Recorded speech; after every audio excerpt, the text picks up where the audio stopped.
Hi everybody, Andrea Carvin here at Inner Sparks Rehab Gym and Spa, and today's topic is what is exciting about new approaches to treating peripheral neuropathy. This topic is so amazing because of a lot of the changes that have happened over the years, that we're learning more and more about how nerves work and how pain works and the whole communication system. So if you've been following our series, please like and subscribe because I've got lots more really juicy stuff, and I'm looking forward to talking and connecting with people and hear how some of this stuff may be helping you. So let's talk about what traditional treatment for neuropathy has looked like and what's starting to change. So neuropathy, we often in healthcare looked at structures, like is a bone pressing on a nerve, is something out of place. And then we've looked at chemistry, like if you have diabetes and your blood sugar's off, and what does that do to nerves? So the chemistry also means things like inflammation going off. So we can look at things from the macro level all the way to bones compressing down to the cell level, where we're looking at the structures of the cell. And that's been pretty exciting because we are starting to learn about things that we can do to help nerve cells start to do better and come back and regenerate. But there's also a lot of other things that can be done that is not as well spoken about.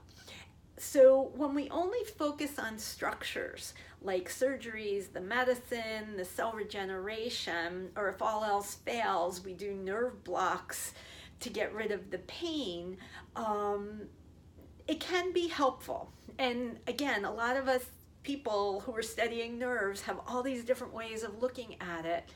But there's one part that I'm finding is often overlooked. And if you're still having problems, this might be an area that you want to consider. And that's it. That's how nerves are organized to function. And it's a very personal thing how nerves organize and communicate things up to our brain and come back. So if the treatments you're using are working, you're probably not even listening to this video, or maybe you know somebody.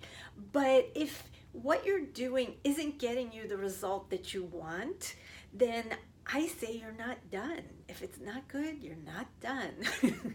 And what's different that we do here in my clinic is that we focus on what you can do for your body, the self-help, that what works for you, and that you have an opportunity to learn more about how your body works.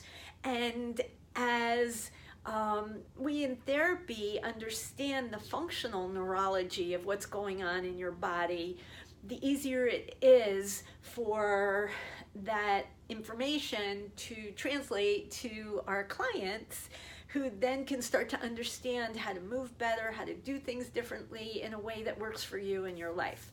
So to better understand what I'm talking about, I made a list of things that we do every day that impacts how our nerves work. So I'm going to grab my list here.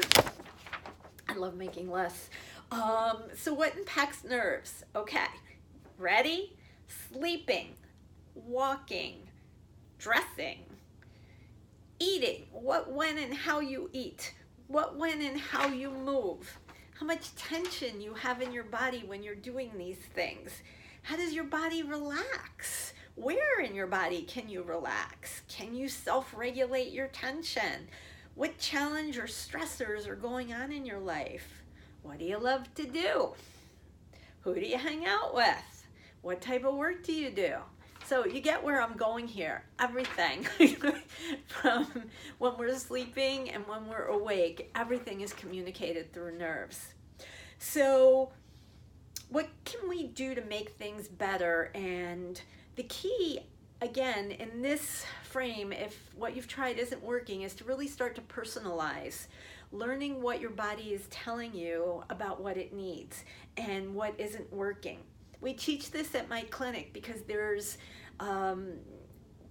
we do it in terms of muscle testing, because muscle testing is a huge way for us to really understand when you can communicate with the nervous system and know what it's trying to tell you. So you have real-time information when we work this way, and you can learn this too, so you can start to make even more effective decisions for you in your life. So the two ways that we do this in my clinic that I've been very successful with over and over and over again is we look at helping people move better. And the way we move better is getting the eyes, getting our gyroscope or our GPS that's in our ears, in our brain, and our limbs and our posture all working together and communicating better. Many times it's not actually strength that's the problem. It's more of what muscle patterns are turned on and what aren't when you're doing specific movements, and is your body working efficiently. So we start to work on that, and it's amazing what can start to change. The other thing that is really important for healing with peripheral neuropathy is sensory regulation. And when we have neuropathy problems, there's often a sensory regulation component to that. And I'm going to give you two examples now of people that I've worked with that depict this kind of work and how effective it is. So the first one is I had a client years ago who had been in an accident and lost their thumb. And because this person worked with his hands, they decided, the doctors and the teams we were working with decided they were going to take his toe, his big toe off, and put it on his thumb so that he could actually regain a functioning thumb. So that was my job. And what we worked on was getting those nerves to start to talk to each other. And for this client, it was the strangest experience, because when he moved his finger, his motor nerves were working, he felt his toe. And that's a real mismatch. Now, mismatch happens with peripheral neuropathy because your feet maybe don't know where you are, and your eyes are saying you're here, but your feet aren't quite sure. So we can remap that, just like we did with my client who had a toe thumb, because eventually his brain adjusted, and when he moved his toe thumb, he felt it on his hand and knew it was on his hand and not on his foot.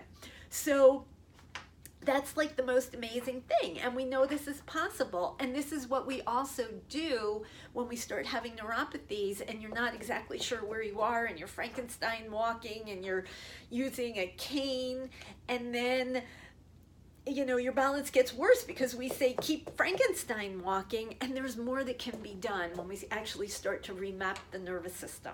So that's incredibly effective.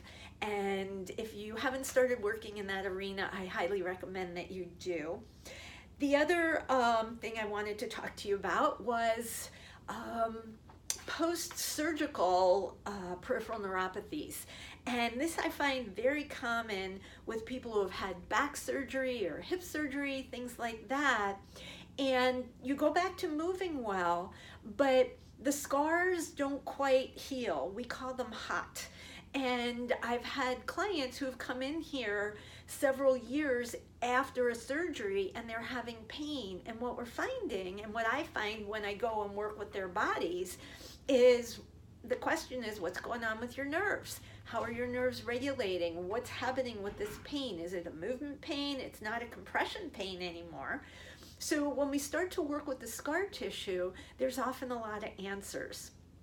And in that, we start to find that some areas may be hypersensitive and some areas less sensitive. So we can start to use sensory integration and sensory regulation techniques, because those are mapping problems.